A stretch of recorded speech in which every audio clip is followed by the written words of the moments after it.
125 years ago, we date the beginning of Alsco, and that really relates to the purchase by G.A. Steiner of a towel route in Lincoln, Nebraska. It was a simple operation. He just kept the clean towels on one arm and delivered them to the shopkeepers, the customers, and then he gathered up their soiled towels and put them on the other arm, keeping them separate. Within a very short period of time, Mr. Johnson didn't really want to be involved anymore, and he offered to sell it to George Steiner, and he paid $25.80 or something like that. He had a younger brother, Frank, 2 years younger, and after a period of time running this route, he got Frank to help him, and they became equal partners. Lincoln was a growing community, at least at that time, and so there were more customers or potential ones, and the business grew, and they had to move from just delivering towels on their arms to having a cart. It almost reads like they had a formula for developing a business. You'd go and you'd sell, and then you'd deliver in a handcart. And then eventually the handcart became too small, and you replaced it with a horse-drawn wagon. 1895, my great-grandfather George moved to Salt Lake City, but the reason was there was a depression, essentially, in Nebraska. The corn prices would be down, and people would have less money to spend, and the shopkeepers would go from having a clean roller towel every day to maybe one every 3 days or once a week, so there's a lot less business. He heard from a college friend who had moved to Salt Lake City that things were pretty good in Salt Lake.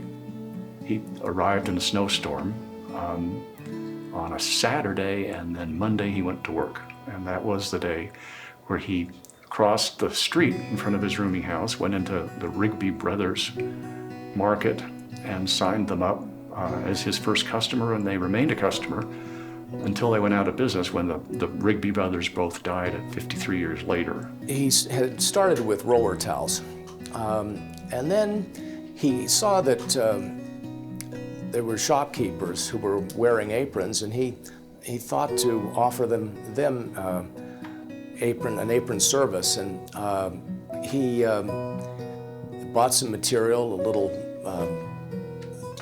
mercantile shop, and sewed these aprons. There were a lot of little things that went well that could have ended Alsco in its infancy.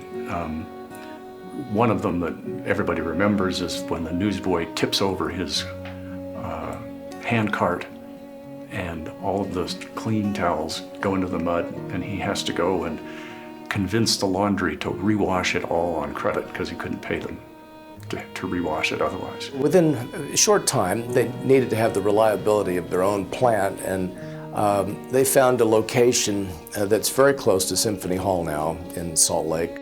First plant American Linen built had about $1,200 worth of equipment in it, which was made up of 2 wooden washers, a small boiler, 2 wooden tumblers, a small ironer, and a small body press. The first plant in its first year produced revenue of $21,000. Frank eventually went up to St. Paul, Minnesota, and basically the Minneapolis area, started a plant up there.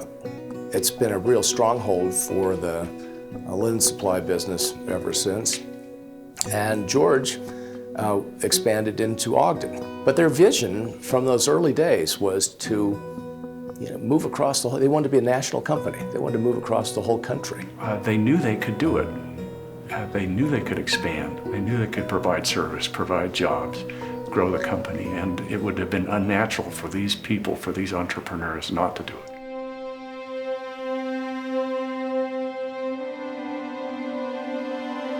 About the time World War I was getting started, the roller towel business was under pressure. You talk about a cloth roller that what it was a towel that was sewn into a loop, and it just went on a little bar in a restroom, and people dry their hands, and eventually the towel got dirty and didn't necessarily get changed. So the roller towels were not really hygienic. It was a common towel. The towel would be used by more than one person. About that time, paper began to be used, and essentially, initially it was not very pleasant to dry your hands with, but they had eventually improved it so it was a pretty acceptable substitute. So George put his mind to a solution to this because he didn't want to lose that kind of business, and he eventually ended up having the idea for the continuous towel cabinet.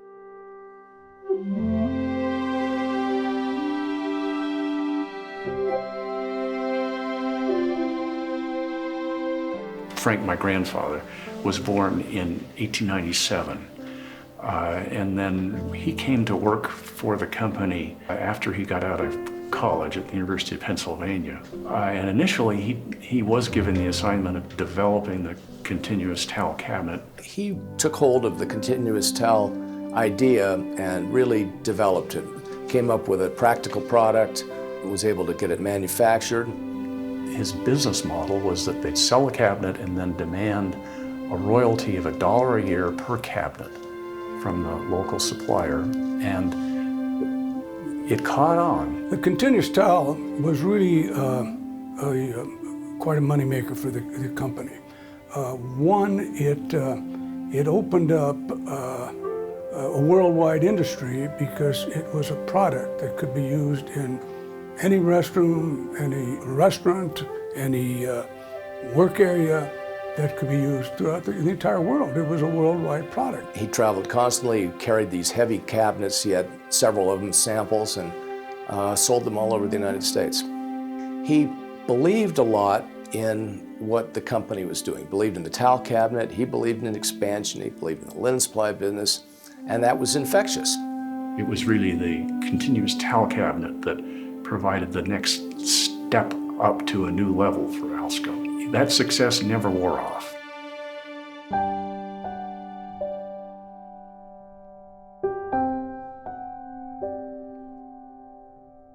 FG was a little older, and he was really out there as a leader. He attracted a lot of great people to our company just because of his personality. The descendants of FM, Frank, the GA's brother, did not like a couple of decisions that my grandfather, Frank, had made, one of which was to enter the paper manufacturing business. It's a slow start often, and sometimes the returns were not immediate. The other complaint they had was that Frank wanted to grow the business internationally. And there was a great controversy at the time within the company because Frank was so eager to expand Steiner Company and look at paper and do cabinets and do soap dispensers and develop those sort of things. Eventually, in 1958, they decided to split the business. Dividing the business, the Minneapolis side got 22 plants, and then our side got 18, mostly in the West. We also got the towel cabinet business. It was called Steiner Company. That had been FG's baby. He developed it, and his heart was in it, and he believed in the growth of that part of the business. And the other side were not that interested in the towel cabinet business. The foreign expansion was largely accomplished by FG, my grandfather. He was the one with Wanderlust. He was the one who loved to go to Brazil, and so he started a business there. The first big account was the Keybone. There's an ice cream vendor, and we got to supply all of these little ice cream cart vendors on the beaches in white uniforms. Outside the United States, we had to develop systems for each of the world markets we were operating in to produce a plant that was economical to build, economical to equip, and operate within the needs of the local market. South Africa was enormously successful and probably the most successful operations that we had overseas. My father, R.R., he came into the business right after World War II. And that was a time of great expansion. And it was right after the split, or at the time of the split, really. And both sides were, as rapidly as they could, staking claim to cities in which to operate all across the country. What R.R. did was he built on those businesses and made things much bigger, much more successful, more profitable. My dad used to say that F.G. couldn't read a financial statement to save his life. I don't know that that's true, but my dad sure could. And he was very close with the numbers. He reviewed everything very closely. And he was a tough manager. He demanded a lot from people. I liked to duck hunt, and so did Mr. Steiner. And we used to go duck hunting together. And the biggest problem I had with him, you'd be in a blind with him for 5 or 6 hours, and all he wanted to do was talk about business and how much volume you did here and there. And I said, Mr. Steiner, why don't you come down to the plant where I have the books so we can go look at them, and let's talk about something else. Richard R. Steiner, who was Mr. Steiner to all of us, took over the reins of the company in the late 1950s. Every general manager would tell you that this was a man who knew the business through and through. If your branch was due for a visit from Mr. Steiner, you knew it was time for a major branch cleanup, and a little fresh paint wouldn't hurt either. Mr. Steiner was a very astute businessman, and he listened well when you were talking to him. He didn't tolerate BS very well. The thing he did, I think, that was most successful is he set the bar pretty high for people. And then he stepped back and said, okay, that's what the goal is, now do it. Now, one thing he brought to the company that hadn't arrived with my great-grandfather or my grandfather was the discipline of making a profit. That was a huge contribution. I think it made it a serious, modern enterprise.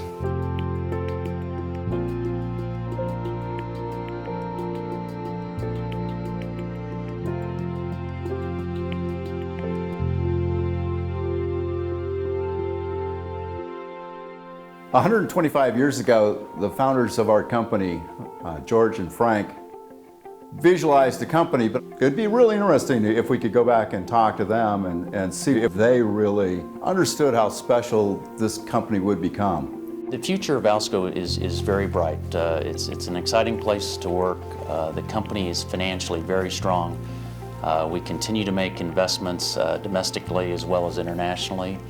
We have over 150 plants worldwide. We're in 14 countries. It has been a family and remains a family business. I mean, obviously one of the first things that GA did was he brought his brother in and gave him half of the equity of the company. My brother and I are fourth generation in the business, which is rare. We have great people around us and throughout the organization. And we have these great people run the business the same way George had his people do it, and that we leave everybody alone to kind of run their own operation like it's their own business. What does Alsco do for me? It gave me a sense of being worth something. It gave me a sense of being connected to something. I was treated exceptionally well by the corporation. They boosted my confidence in myself by giving me a lot of responsibility.